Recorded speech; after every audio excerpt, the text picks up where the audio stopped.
Well, I personally have been involved in Bill's work since I just started working in the arts as a younger person, 28 years ago. And his work has been seen at the Brooklyn Academy of Music, where I once worked and got to know his work really well. I brought it many times to the Flynn Center where I was up in Vermont.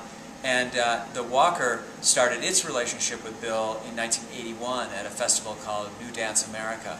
And he just keeps evolving and taking on new kinds of challenges and pushing his company in fascinating new directions. I think generally Bill's thought of as an artist who has married concerns around politics, questions about the society we live in, homophobia, racism, other kinds of inequities are confronted in some of his works.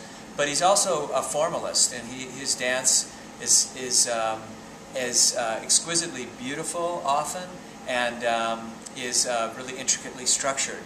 And so we've followed him and supported him throughout these past 3 decades. We even did an exhibition around his work a number of years ago called Art Performs Life.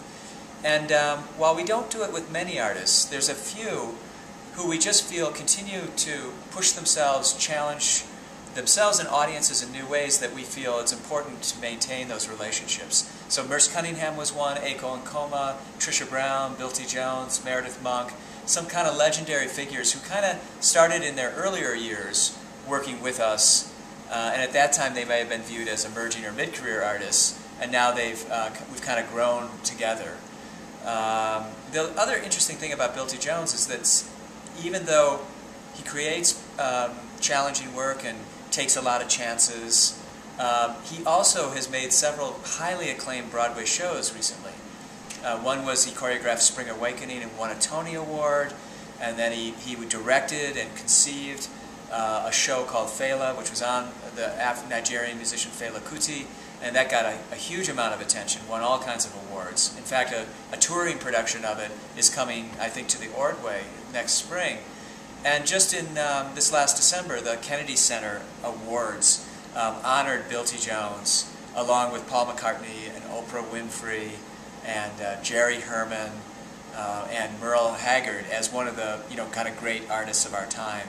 And so he's become something of a superstar in the world of arts, but he stayed true to those that were there for him in his early years, and the Walker's one of those places. And so he was very pleased to be able to bring his company into such an intimate venue, work on the piece for 10 days in September, and then he'll present it in February as part of our season.